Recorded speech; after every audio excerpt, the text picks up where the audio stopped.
sobre la situación de las personas migrantes en situación irregular durante el confinamiento y la posterior desescalada a consecuencia del COVID-19, a petición del Grupo Parlamentario Nueva Canarias. Muchas gracias, señora presidenta. Buenos días, señoras y señores diputados, diputadas, señora consejera. Queremos hoy, desde nuestro grupo, traer a este Parlamento, visibilizar una dura realidad que es de todos y de todas conocido, pero que la situación del confinamiento, la pandemia, ha expresado, diríamos, una cara aún más dramática. Hablamos de las cientos de personas que en Canarias conviven entre nosotros, que hacen trabajos que en muchas ocasiones nosotros no podemos o no queremos hacer y que antes de la crisis ya vivían en condiciones de precariedad. En Gran Canaria hablamos, según los datos aportados por la Federación de Países y por el Banco de Alimentos, de casi 300 familias que se han visto literalmente sin nada que comer durante el confinamiento. Hablo de los datos de Gran Canaria porque es difícil evaluar de cuántas personas estamos hablando, porque hablamos de personas en situación irregular, es decir, que están en un limbo administrativo y que para las administraciones no existen, pero son personas que conviven entre nosotros y que, como decía, hacen una labor importante en nuestra sociedad.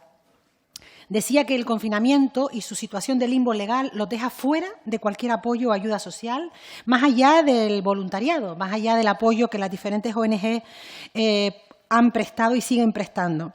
Son los vendedores ambulantes, empleadas del hogar o trabajadores y trabajadoras en el sector agrícola. También son estas personas que cuidan de mayores o de dependientes, todos sin contrato, por lo que no tienen derecho a beneficiarse de ningún ERTE, por ejemplo. Muchas de estas personas también tienen niños a su cargo y, por tanto, la situación del confinamiento les ha dejado en una situación absolutamente inaceptable. Una sociedad avanzada no puede mirar a otro lado cuando sabe que hay personas, seres humanos que conviven entre nosotros, que nos han estado prestando una importante labor, porque qué labor más importante que la de cuidar a nuestros mayores, la asistencia en el hogar, muchas son empleadas del hogar, o atendiendo como jornaleros al campo. Decía que este confinamiento les ha dejado sin trabajo de un día para el otro, no tienen red familiar y tampoco tienen posibilidad de acceder a ninguna ayuda o prestación económica que les permita sobrevivir. Se habla de unas 210 las familias en esta situación de extrema necesidad, aunque, como decía, los colectivos apuntan a que podemos estar hablando de muchas más, que han sido atendidas de manera urgente por Cáritas y así han logrado en las primeras semanas paliar esta situación. Quiero mencionar a la persona que me ha trasladado esta situación y con la que me he comprometido a hacer visible esta realidad en este Parlamento para entre todos y todas, entre las diferentes administraciones, buscar una salida a esta situación, porque el confinamiento sabemos que puede repetirse y parece desde todos los puntos de vista inaceptable que no nos preparemos para atender esta realidad. Me refiero a Pablo Agriela, portavoz de la Federación de Países. Es una federación que aglutina más de una treintena de asociaciones y que ya nos advertía en el mes de abril de que había más de 160 hogares que estaban en una situación de absoluta necesidad. También Cáritas, a través de su trabajo, ha puesto la voz de alarma en esta situación junto con otras ONG. En la segunda parte de mi intervención me extenderé un poco más en la situación de los migrantes irregulares, que no es una problemática solo de Canarias, que es una problemática del Estado, cómo se ha afrontado a lo largo de la historia en nuestro país esta situación, cómo se está afrontando en otros territorios, como puede ser Italia y Portugal, y entre todos, sabiendo que nuestras competencias en la materia de migración irregular pues son prácticamente nulas, que esto depende del Estado, pero sí que creemos que hay que buscar alguna alternativa entre las administraciones públicas canarias para dar una respuesta a una situación que a todas luces es inhumana e injusta, porque, insisto, hablamos de personas que han prestado, que siguen prestando un servicio a nuestra comunidad a través de todas estas actividades que están en el mundo, diríamos, de lo irregular, pero no por su responsabilidad. Ahí hay un fraude que en muchas ocasiones las administraciones miran a otro lado y no atienden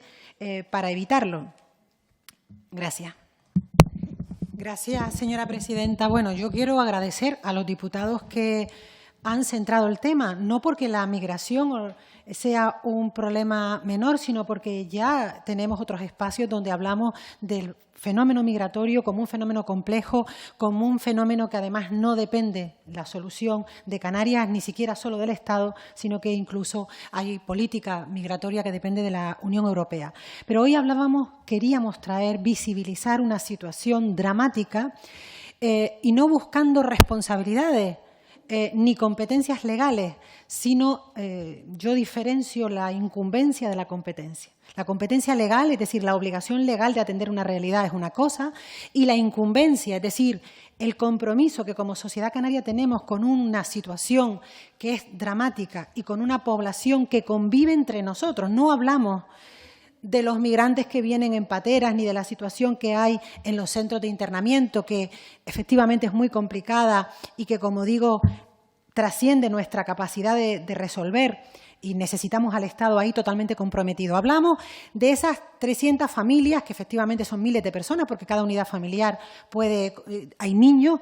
Solo en Gran Canaria, efectivamente, si sumamos Tenerife o islas como Fuerteventura, hablamos de miles de personas que llevan años, en algunos casos, conviviendo entre nosotros, trabajando entre nosotros, es decir, contribuyendo a hacer tareas como puede ser cuidar a mayores o como puede ser jornaleros u otras actividades absolutamente en una economía sumergida, que comparto totalmente la reflexión de la diputada doña Cristina Valido de que hay inspección de trabajo, tiene que hacer un trabajo contundente y regularizar la situación de estas personas. Porque no olvidemos que nos hacen falta. Canarias, al igual que el Estado, las previsiones de una población que está envejeciendo a pasos agigantados. Luego necesitamos de esa mano de obra. Por tanto, el planteamiento que queríamos traer hoy aquí era, por un lado, lo que ha ocurrido durante el confinamiento no puede volver a repetirse. Las administraciones no pueden mirar a otro lado sabiendo como sabían, porque lo sabían todas las administraciones, ayuntamientos, comunidad autónoma y cabildos, de que había personas que no tenían que comer, porque son personas que viven al día, es decir, cuando trabajan, cobran, comen y pagan la habitación que suelen tener compartida con otros migrantes, y cuando el trabajo se cerró, pues se quedaron literalmente en la calle. Afortunadamente, ahí está siempre las ONGs para responder a nuestras incapacidades como administración, y ahí la labor del Banco de Alimentos y la labor de Cáritas ha sido fundamental. Pero yo quiero hoy sumarnos a esa reclamación que hacen organizaciones con un trabajo incuestionable en el ámbito de los derechos humanos, como es Amnistía Internacional, como es SEAR, como es Cáritas, como es Oxfam Intermón, donde lo que están planteando es, primero, soluciones entre todas las administraciones para que estas personas que no tienen papeles, le tendremos que dar alguna respuesta desde las administraciones para que puedan acogerse a las ayudas sociales. Habrá que buscar la fórmula a situaciones excepcionales, respuestas excepcionales. Y, en segundo lugar, yo creo que hay que abrir un debate sosegado y tranquilo, y usted como consejera yo creo que puede llevar ese debate que ya está en el Estado y trasladar en esas comisiones bilaterales la necesidad de volver a plantearnos, como están reclamando todas estas entidades internacionales, de ámbito internacional y de ámbito estatal, de una regularización ordenada y extraordinaria para estas personas que ya tienen vínculos con el territorio, que demuestran haber estado desarrollando una labor entre nosotros y que tenemos que darle una respuesta desde el punto de vista administrativo, es decir, no pueden seguir en el limbo. Esto además lo han hecho ya otros territorios. Recientemente lo ha hecho Portugal y recientemente lo ha hecho Italia.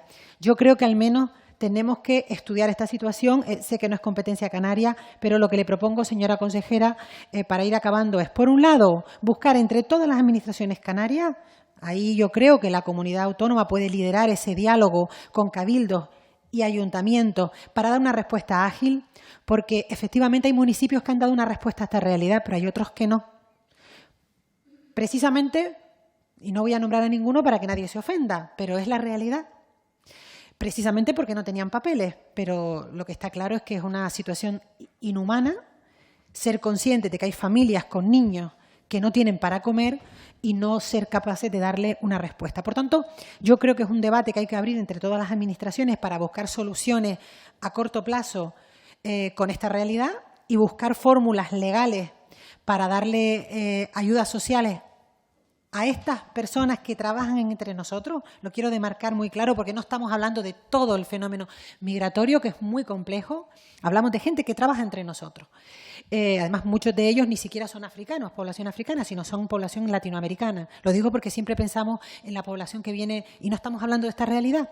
Y luego introducir en esa mesa bilateral con el Estado pues fórmulas que resuelvan esta realidad y que además creemos que dan respuesta a un problema que no es nuevo. Ya en la etapa del señor Zapatero se regularizaron población en estado similar en torno a 500.000 de personas. Y también Aznar regularizó a personas en esta situación en torno a unas 450.000 personas. Por tanto, no es la primera vez que el Estado le da una respuesta a estas personas que trabajan en economía sumergida y que, como digo, hacen una labor entre nosotros y que, por tanto, debemos reconocerla y que tengan los mismos deberes y los mismos derechos que el resto de la población. Gracias.